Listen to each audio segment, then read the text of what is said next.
Good.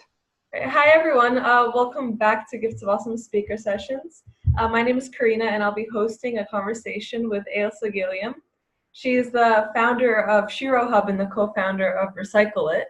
Both are different organizations that are targeted towards solving very specific social issues in a very interesting way. So I think you will be very interested to hear about what Ailsa has to say about her background, how she came up with the idea of creating these businesses, and what her plans are going forward. So first of all, welcome, Ailsa. And Thank you. It's good to meet you. good to meet you too. And could you tell us a little bit about how these ideas for Shiro Hub and Recycle It came to fruition? Sure, I'd be happy to. They're both very different ideas and very different businesses. But as you say, they're both geared towards some kind of social transformation.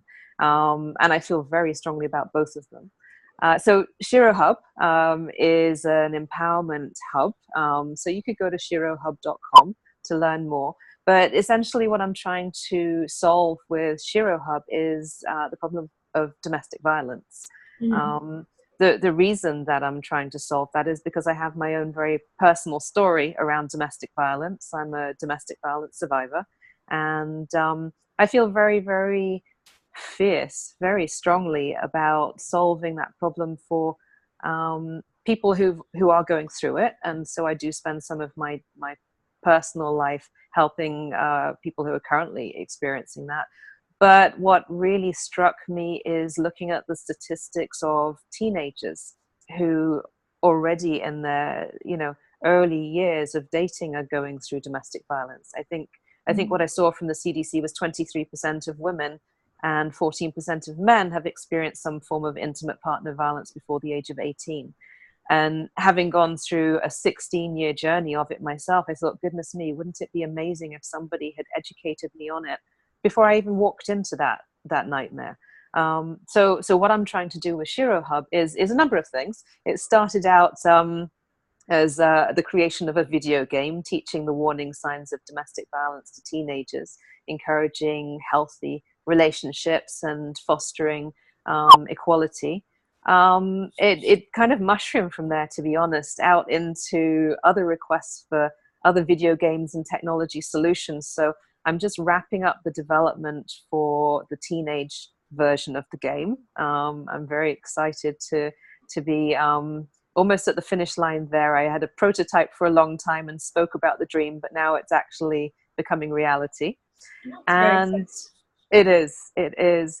And in the meantime, I kind of did a sidebar effort. I got invited out to Haiti to go and meet some women in the garment factories there and to look at creating a similar video game training app for those women. So of course that is in Haitian Creole, which was another adventure in itself.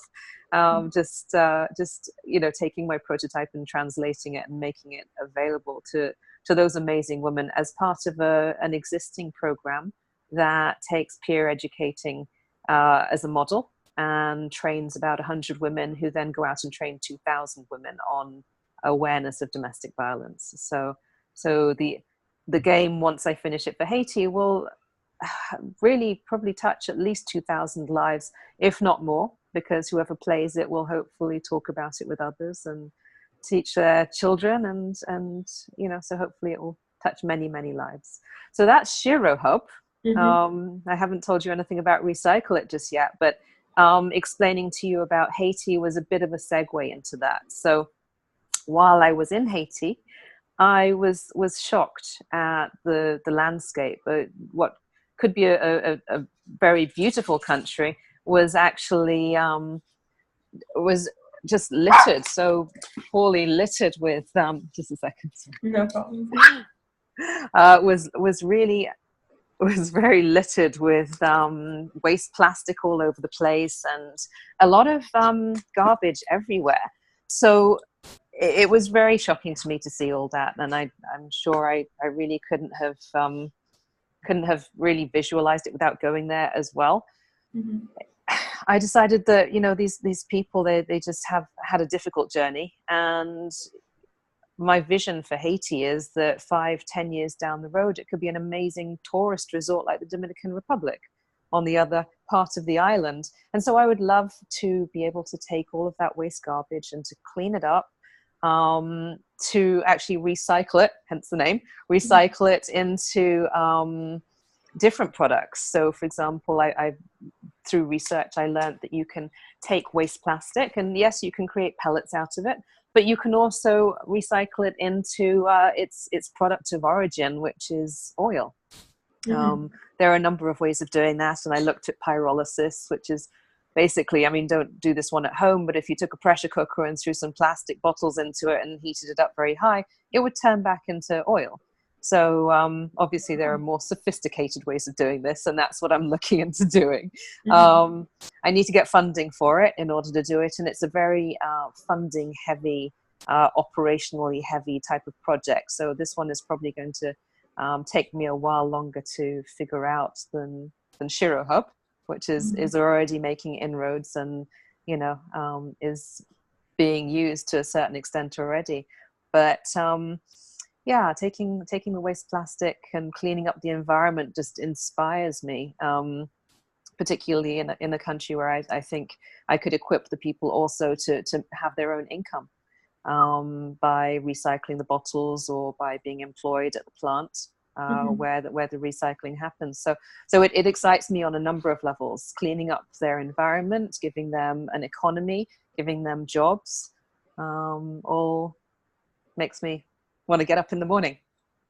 Wow. Well, that's very, very inspiring. I mean, you know, it's not everybody experiences a difficult part of their lives and then, you know, actively create something to help others, you know, avoid going through the same experience with Shiro Hub. And then also you just visiting Haiti and seeing what could be done to make it more economically what's the word for it just to prosper economically while you know, getting itself cleaned up, and I think that's just very beautiful and very, very inspiring. Yeah, and so I guess my initial question is, why do you think this kind of epidemic of domestic abuse is so prevalent? Like, why do you think so many girls and boys are getting into abusive relationships?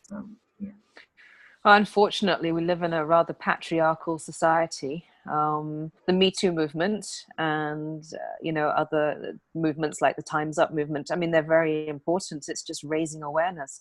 But I mean, this is something that's it's not new. It's been going on for thousands of years. The exciting thing is that right now we're on a wave to make a change. But if you look at Haiti, for example, the culture is so much more accepting of the violence. You know, it's shocking to, you know, me coming from an environment where people are marching in New York and marching in all these cities, and then to go to a country where the attitude from the men and the women is probably like it was here, you know, maybe 40-50 years ago. Yes, he hit me because I didn't make the dinner he wanted, and he hit me because he loves me. Or, you know, demoing my video game to a gaggle of teenagers there in Haiti, and hearing the response. Well, you know, the scenario that I gave where the girl's cell phone was taken by the boy, and he was checking her text messages and getting angry with her because she was texting another boy about a math project. They saw that as love, jealous love. So, you know, it's not new, is it? I mean, it's very much entrenched in society, but here we have an opportunity to build a critical mass that can make that change. And if we educate the younger generation on how to make that change, then we really have a great chance at taking that next step up to a new paradigm. I see. How exactly do you teach the girls that are using your app to protect themselves? They're presented with the situation, you said, and they're asked to analyze it. Is there interaction with the situation that's presented, Like how are the girls taught exactly, more technically? Sure, I can explain. So the video game takes a visual novel format. I'm not sure Mhm. if you play many video games. I don't actually, and I never was very encouraging of my children playing video games either. But here I Mhm. am making one. But I think that kids, teenagers these days are very, very plugged into technology. They understand it well, and it's a great medium to reach them on. Right? If I were to write a book on it, would they read it? Maybe, maybe not. But if I can Mhm. create a video game that's fun, that teaches them some of the things that they need to look out for and some of the things that they really need to seek support and help on, then that's my goal. So essentially, it takes the format of a story within a video game. Mhm. If you understand, you go through the story and you meet the characters and you get certain choices. So you might choose to, in the scenario I mentioned earlier, where the boy has taken the girl's cell phone, Mhm. you might choose to confront him on it and address the problem, or you might choose to get the phone back and then go and talk to your girls or a school counselor or somebody else about it and try to understand the scenario a little bit better. So at every step of the way in the story, it raises different abuse scenarios you might encounter Mhm. and then provides you information on how you can label that as whatever particular type of abuse it is, and the resources that you should seek in that instance, whether it's local advisory services or calling the 800 number, or perhaps it's just maybe you need to talk with a wise friend or talk with your mother. Different scenarios and different solutions, but it certainly should clarify for teenagers healthy versus unhealthy dynamics in relationships in a fun way. Mhm. And it Because, seems like a very collaborative thing where it's bringing people together to discuss the issue. well, And exactly, a yeah. lot of the issue is based on, I would assume, a lot of girls feeling isolated, um, in their struggles. But this, whether the girls, for example, in Haiti, are shocked initially by what is considered wrong or what is considered not acceptable, they can at least discuss it, and then that creates more conversation. That's right. And ultimately, a desire to maybe change something or make the relationship better. So I think that's a very interesting approach. Yes, it does address the community, and that was the intention. Mhm. In something like this, people will often say to me, well, how did you end up in this? And how did you stay in it for so long? And I think it's very important to address the community around the person who may be going through this, because Mhm. I've heard horrible stories of people in the community of a domestic violence victim making very poor decisions that put their lives at risk too. So I Mhm. think equipping the community to know what is safe to do and what is dangerous, what could put the victim's life at risk too, is it's all very important. And it's also important to know how to support the victim emotionally. Mhm. um, you know Many people will get frustrated and say, I told him or her to leave that relationship, I told them it wasn't safe, and they're just not listening. Well, the light bulb moment doesn't happen immediately just because somebody's told you. Sometimes you have to come to that realization yourself, Mhm. and it's very important to have the community around that person understand that it could be a frustrating journey supporting that person as well. So they may not get it immediately. Mhm. Mhm. Well, I think that that Shiro Hub is definitely gonna help facilitate this process of people assisting others and assisting victims of violence in a very effective way. I hope so. A lot of our entrepreneurs and a lot of our creators at Gifts of Awesome, Hmm. they have an idea and they set out to put their idea to life, but they're Hmm. not sure if they want to partner up with somebody or they just want to go out and solo, or they're learning how to pick proper team members. So I guess my question to you is, are you working with anybody on Shiro Hub specifically as of now? So Shiro Hub is something that I've been working on so far on my own. It did start out as an initiative with another school friend from my university experience, but actually it worked out that I ended up pursuing it, and she had other things she needed to do. Now, Recycle It is me plus 3 other co-founders. So I've got both models going on. I have to say I love being able to make my own decisions, and I love being able to move through things quickly, but I'm sure I make mistakes because I don't have somebody else to bounce them off. Whereas, I have the wonderfully wise trio helping me on Recycle It. I do have a young lady who is helping me with writing the script for Shiro Hub of the video game. And then I have an amazing 14-year-old artist who, if you take a look at it, she's fantastic. And so I do have team members, but I'm the boss. So on Shiro Hub. But so I have the 2 models I can talk about. Yeah. And how did you go about picking your team members with Shiro Hub and your co-founders with Recycle It? With Recycle It. So my co-founders at Recycle It are old colleagues from my commodities days. One is actually a friend I grew up with. I think we've known each other since we were 10, and we used to walk to high school together. And the other 2 have been colleagues for the last 4 years. So I think something very important about the relationship with my co-founders is that we have known each other for a while, and there's this very deep level of trust. I wouldn't want to take that journey. I guess it's a bit like getting married, isn't it? So you want to know that person very well, and trust them. So I think there's very, very high risk, I hear, of startups failing because of co-founder conflict. And so I did contemplate it very, very carefully with Recycle It.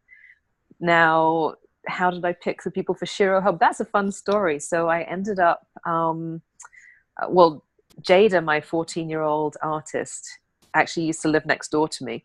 And so I used to watch as she would churn out this artwork, just amazing, amazing pieces.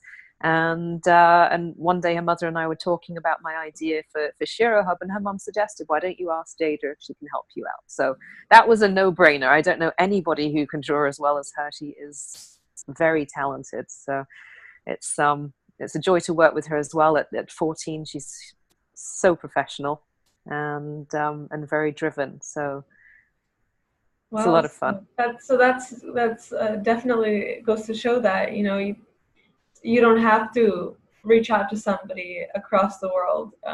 Not at all. Who has a huge reputation. If there's people surrounding you that could offer some help, then too. That's right. That's right. And then the story of my writer for Shiro Hub actually is fun too. So I had never done this before in my life. Jada and I went to a hackathon, a game jam. So we went to create a video game in, I think it was 36 hours at the Anti-Defamation League offices. And so we were planning to work together, and goodness knows I'm not a coder, and she's the artist. We were missing a coder and a writer, and we met this wonderful young lady who goes to NYU called Elizabeth, and so she joined our team at that hackathon, the game jam, and I just liked the way she worked so much, and the style that she wrote with really complemented my intentions for the game that we were doing that day. I just found that I'm not really into extra fluff and detail around the story. She wove it in so beautifully in a very engaging manner that I said I definitely need her help with Shiro Hub to bring in the right language for teenagers, although she's in her 20s, but she certainly gets it a little bit more than I do, right? And she's just a very engaging writer. So I'm very, very blessed with my 2 teammates there, Jada and Elizabeth. That's wonderful. One of the biggest questions that we get asked is, you come upon this block in your entrepreneurial journey, whether it's a co-founder or team member leaves, or investors are not responding, or whatever issue that might possibly come up. There's plenty. Sure. Yes. But has anything like that happened to you, and how did you overcome this issue and keep your motivation for creating the two organizations? Oh goodness. Well, I'm just very, very determined with both of these. And it's kind of hard to throw me off once I'm determined about something. I feel so very strongly about both of them. But yes, I've totally hit roadblocks. I mean, Shiro Hub has been a labor of love for about the last 12 months, and it certainly was a very slow start for the first 5 months. But I really hit the ground running over the summer when I got invited out to Haiti, and I really, although everything was in Haitian Creole, and me with my French trying to keep up, but I really understood the impact I could have there. We wrote, so the nonprofit that invited me out, we wrote a grant together to the World Bank. We're still waiting to hear on that, but we determined that whether we get that grant or not, we're going to do this. We're going to roll this video game out to these 2,000 women. Come hell or high water, it's happening. So my determination comes in fits and spurts, but it's always there to push it along. And it wasn't easy trying to figure out what platform I should put the game on either. I wasn't a coder, so I had to teach myself how to code, even just so I could illustrate for people what I was trying to do. It was just impossible explaining to people my dream of this video game without having some kind of visual to show them. So I had to, I had to spend some time teaching myself how to code in order to be able to come out with a prototype. But so those hurdles, they were a little painful, but definitely worth jumping over. I really am excited to be in a different phase now. Recycle It, on the other hand, I'm just, at the moment, I'm in a little bit of a roadblock. Trying to figure out the technology that needs to be used. And so I've amassed this, great audience of people who are excited about it, but I need to figure out the logistics of the project. And so that's something that I've been kind of taken a little bit up by Shiro Hub over the last couple of weeks, bringing some money in for that. And now it's time for me to turn my attention over the next 3-4 weeks to clearing this roadblock for Recycle It. But I have a call tonight with a potential company that could form the basis of a joint venture for the technology.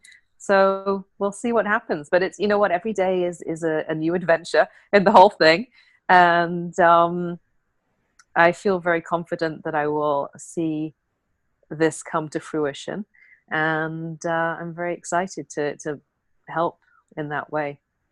One piece of it that I didn't mention to you about Recycle It actually is that I've been collaborating and talking with a lady in a university in Houston who has a video game that teaches kids about recycling habits that she deployed to Egypt. And so with very few tweaks, we can also deploy it to Haiti so that we not only have a clean up solution, but we also have a preventative training solution for kids out there. So it's an all singing, all dancing, very exciting prospect for me. Incredible. And Plenty. that's amazing. Would you say, so you were coming from a day job, more or less, non-entrepreneurial job, absolutely, towards full-on entrepreneurship? Was that what happened with you? Yeah, so I got laid off from my commodities company in January. They got sold to another company. And, when you get your payout and you've got some time to think about life, it was a wonderful opportunity for me to really try to bring in a couple of different things that I felt very strongly about and bring them to fruition. So I'm, the corporate world is knocking at my door constantly, trying to drag me back into it. Will I go back to corporate America? I don't know. I'm having a lot of fun right now. That's great. Well, what would be your top 3 tips for people who are aspiring to be entrepreneurs in general, but if possible, more specifically people who are debating taking that step of leaving their corporate jobs or day jobs, or leaving kind of the set path and going for entrepreneurship and going for creating something. So what would be your top 3 tips for these kinds of people? Oh boy. Okay. So I'm a big fan of making sure you can pay your bills. So obviously in getting laid off, I had a package. So I was able to pay my bills while I was doing this. Right. I'm a fan of not quitting your day job prematurely. I think, so secondly, really vet your ideas. I have a lot of ideas. I'm constantly experiencing business ideas running through my head, but do I jump on all of them? No. I do my due diligence and I make sure that they are valid. I check the idea with other people. I might do some research online before I go too far down the rabbit hole of committing myself to a business idea that may not work and may waste my time and my money. So that's 2. And number 3 is really prioritize what's most important to you to handle. If it's something that's personal to you, then you'll have so much more commitment to it. All right. Wow. Well, thank you so much, Ailsa, for your wisdom, for your advice. Like I said, it's very inspiring for me, and I'm sure it's inspiring for the audience as well, to see somebody who's on the verge of setting an idea and bringing it 2 different ideas to life, actually, and who's already made that huge and sometimes scary step to leave the typical life as for now to the side and to pursue something, like you said, slightly more interesting and something that you're more passionate about. So thank you very much for taking time to speak with us today. And yeah, we'll put this video up on as many sites as we can. And Ailsa, if people have any questions for you, where can they reach you at in terms of email? Yeah, they can reach me at Ailsa, so that's AILSA, at sherohub.com, SHEROHUB. Wonderful. Thank you so much for speaking with us today. And yeah, hopefully we'll do a follow-up sometime in the upcoming months to hear about how SheroHub and how Recycle It are coming along. That would be great. I've got some exciting things coming up right now. I've got workshops that I'm booked to deliver all through the month of January to after-school programs, and just signed with my county for some business as well. So I'm sure I'll have some updates for you. Wonderful. All right. Thanks again. All right. Bye, everyone. Bye-bye. See ya.